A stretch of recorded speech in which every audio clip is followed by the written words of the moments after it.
اعوذ باللہ من الشیطان الرجیم بسم اللہ الرحمن الرحیم۔ اب جو دو رکوع اگلے آ رہے ہیں یہ بڑے اہم ہیں اس اعتبار سے کہ یہ تاریخ بنی اسرائیل کا غزوہ بدر ہے جس کا تذکرہ ہوگا۔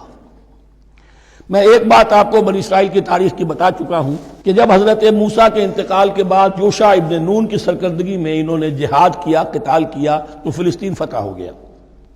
لیکن انہوں نے چھوٹی چھوٹی حکومتیں 12 بنا لی اور آپس میں لڑتے بھی رہے۔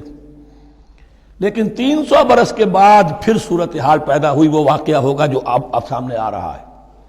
کہ جب ان کے اوپر دنیا تنگ ہو گئی، آس پاس کے جو کافر اور مشرک لوگ تھے انہوں نے انہیں دبا لیا، بہت سوں کو ان کے گھروں سے ان کے ملکوں سے نکال دیا، تو پھر تنگ آ کر انہوں نے کہا اس وقت کے نبی سے کہ ہمارے لیے کوئی بادشاہ بنا دیجئے، سپہ سالار بنا دیجئے، اب ہم اللہ کی راہ میں جنگ کریں گے۔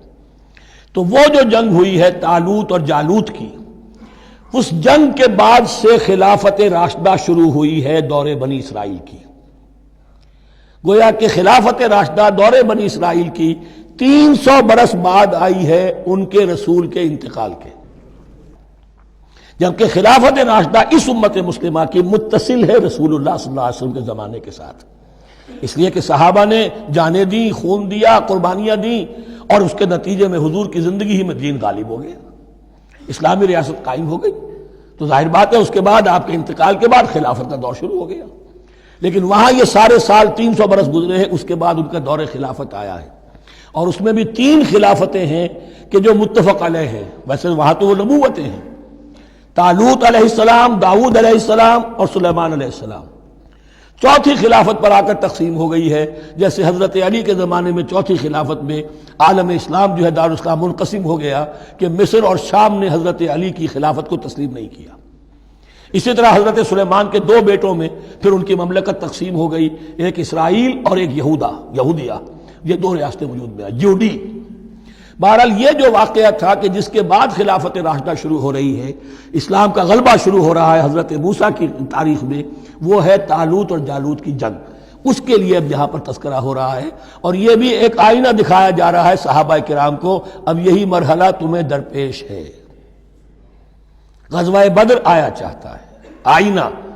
Coming events cast their shadows before, تمہیں پہلے سے بتایا جا رہا ہے۔ الم تر الی الذین خرجوا من دیارہم، کیا تم لوگوں نے غور نہیں کیا، کیا تم نے غور نہیں کیا ان لوگوں کے حال پر کہ جو نکل گئے اپنے گھروں سے، وہم الوف، جبکہ وہ ہزاروں کی تعداد میں تھے، حذر الموت، موت سے ڈر کی وجہ سے،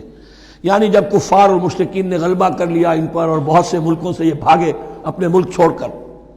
فقال لهم اللہ موتوا، تو اللہ نے ان سے کہا کہ مر جاؤ، ثم احیاہم، پھر انہیں زندہ کیا۔ یہاں یہ بھی ہو سکتا ہے مراد کہ فی الواقع یہ عمل ہوا ہو، اور یہ بھی مراد ہو سکتا ہے جیسے قوم مر جاتی ہے لیکن پھر اس کا نشأت ثانیہ ہو جاتی ہے، پھر اللہ نے ان کے اندر ایک جذبہ پیدا کر دیا۔ یعنی یہاں پر مرنا اور احیاء جو ہے وہ معنوی ہو، روحانی ہو، اخلاقی ہو، وہ بالفعل جسدی نہ ہو، لیکن اللہ کے اختیار سے باہر نہیں، اس کی قدرت میں ہے، سب کو مار کر بھی دوبارہ جلا سکتا ہے۔ ان اللہ لذو فضل علی الناس ولکن اکثر الناس لا یشکرون، اور یقیناً اللہ تعالیٰ تو اپنے بندوں پر بڑا فضل کرتا ہے، لیکن اکثر لوگ جو ہے شکر نہیں کرتے، ناقدری کرتے ہیں اللہ کے احسانات کی۔ لیکن اب وہ غزوہ بدر جو ہے ان کا، سابقہ امت مسلمہ کا، اس کا حال بیان کرنے سے پہلے مسلمانوں سے گفتگو ہو رہی، اس لیے کہ ہے تو ساری ان کے لیے، ان کی ہدایت کے لیے۔ تاریخ بیان کرنا قرآن کا مقصد نہیں ہے، تاریخ کی کتاب نہیں ہے یہ، تو جو پروسیس آف ریولوشن چل رہا تھا، جو جد و جہد تھی، جو تحریک تھی محمد رسول اللہ کی، جس مرحلے میں سے وہ تحریک گزر رہی ہے، اسی مرحلے کی مناسبت سے سابقہ تاریخ سے بھی واقعات لائے جا رہے ہیں، اور اسی کی مناسبت سے وہ جو بھی وقتی احکام ہیں وہ دیے جا رہے ہیں۔ وَقَاتِلُوا فِي سَبِيلِ اللَّهِ وَاعْلَمُوا أَنَّ اللَّهَ سَمِيعٌ عَلِيمٌ، اور جنگ کرو اللہ کے راستے میں، اور جان لو اللہ تعالیٰ سب کچھ سننے والا اور جاننے والا ہے۔ مَنْ ذَا الَّذِي يُقْرِضُ اللَّهَ قَرْضًا حَسَنًا فَيُضَاعِفَهُ لَهُ أَضْعَافًا كَثِيرًا، کون ہے وہ شخص کہ جو اللہ کو قرض حسنہ دے؟ یہ انفاق جب کیا جاتا ہے خالص اللہ کے دین کے لیے، تو اللہ کہتا ہے یہ میرے ذمہ قرض ہے، دین میرا ہے،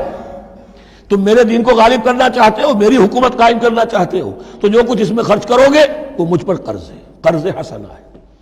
من ذا الذی یقرض اللہ قرضا حسنا فیضاعفہ لہ، تو اللہ اس کو اس کے لیے بڑھاتا رہے، دگنا کرتا رہے، اضعافا کثیرا، دگنا چوگنا، بہت گنا۔ واللہ یقبض ویبسط، اور اللہ کے اختیار میں کسی چیز کو چھوٹا کر دینا، سکیر دینا، اور کھول دینا اور کشائش کر دینا۔ وَإِلَيْهِ تُرْجَعُونَ، اور اسی کی طرف تمہیں لوٹا دیا جائے گا۔ یہاں دیکھیے یہ دونوں چیزیں، جہاد بالنفس اس کی آخری شکل قتال، اور جہاد بالمال اس کے لیے پہلے لفظ آ رہا تھا انفاق، اب قرض حسنہ، اللہ کو قرض حسنہ۔ الم تر الی الملأ من بنی اسرائیل من بعد موسیٰ، کیا تم نے غور نہیں کیا موسیٰ کے بعد بنی اسرائیل کے سرداروں پر، ملا من بعد موسیٰ، اذ قالوا لنبی لہم، جبکہ انہوں نے اپنے نبی سے کہا۔ یہ تو میں آپ کو حدیث سنا چکا ہوں، کوئی وقت ایسا نہیں گزرا حضرت موسیٰ کے بعد کہ نبی کوئی نہ کوئی موجود نہ رہا ہو، حضرت عیسیٰ تک۔ اس زمانے کے جو نبی تھے ان سے انہوں نے کہا لَهُمْ مُبَعَثْ لَنَا مَلِكًا نُقَاتِلْ فِي سَبِيلِ اللَّهِ، اب ہمارے لیے کوئی بادشاہ مقرر کر دیجئے تاکہ ہم اللہ کی راہ میں قتال کریں، جنگ کریں۔ یہاں بادشاہ سے مراد ہے جو سپہ سالار ہو۔ نبی ہے تو ظاہر بات ہے کہ نبی کا رتبہ تو بلند رہے گا، لیکن نبی کے تابع ہو کر کوئی شخص کہ جو جنگ کی سپہ سالاری کر سکے اس کو نامزد کر دیجئے۔ قال هل عصیتم ان کتب علیکم القتال الا تقاتلوا، جو نبی تھے یہ سیموئیل نبی تھے، سموئیل، یہ آپ اولڈ ٹیسٹمنٹ میں پڑھیں گے سیموئیل نبی۔ انہوں نے کہا کہ اس کا بھی اندیشہ ہے کہ جب جنگ فرض کر دی جائے اللہ تقاتلوا، پھر تم جنگ نہ کرو، یعنی ابھی تو بڑے تمہارے دعوے ہیں، بہادری دکھا رہے ہو، بڑا جوش و خروش ہے، کہیں ایسا تو نہیں ہوگا کہ ادھر سے میں اللہ تعالیٰ سے اجازت بھی لوں جنگ کی اور تمہارے لیے کوئی سپہ سالار یا بادشاہ بھی بنا دوں اور پھر تم جنگ سے کرنی کترا جاؤ۔ قالوا وما لنا الا نقاتل فی سبیل اللہ، ان کا کیا کیسے ممکن ہے کہ ہم اللہ کی راہ میں قتال نہ کریں؟ وقد اخرجنا من دیارنا وابنائنا، جبکہ ہمیں نکال دیا گیا ہے ہمارے گھروں سے اور ملکوں سے اور اپنے بیٹوں سے، یعنی ان کی اولاد کو تو انہوں نے غلام بنا لیا، ان کی عورتوں کو باندیاں بنایا، اب یہ تو نکلے ہوئے ہیں اپنے ملکوں سے، خوف سے بھاگے ہوئے۔ فلما کتب علیہم القتال، تو جب ان پر وہ جنگ فرض کر دی گئی، تولوا الا قلیلا منہم، تو پیٹھ پھیر گئے سب کے سب سوائے کچھ لوگوں کے۔ یہ گویا کہ تنبیہ کی جا رہی ہے مسلمانوں، تم بھی بہت کہتے رہے ہو کہ حضور ہمیں جنگ کی اجازت ملنی چاہیے، ہم کب تک یہ ظلم سہیں گے؟ لیکن ایسا نہ ہو، دیکھو اب جب جنگ کا حکم آئے، اب پڑھ چکے ہم وہ آیت کتب علیکم القتال وہو کرہ لکم، اب اچھی نہیں لگ رہی جنگ، جان تو پیاری ہے، تو اب دکھا دیا گیا وہاں بھی یہ ہوا۔ واللہ علیم بالظالمین، اور اللہ ایسے ظالموں سے خوب باخبر ہے۔ صدق اللہ العظیم۔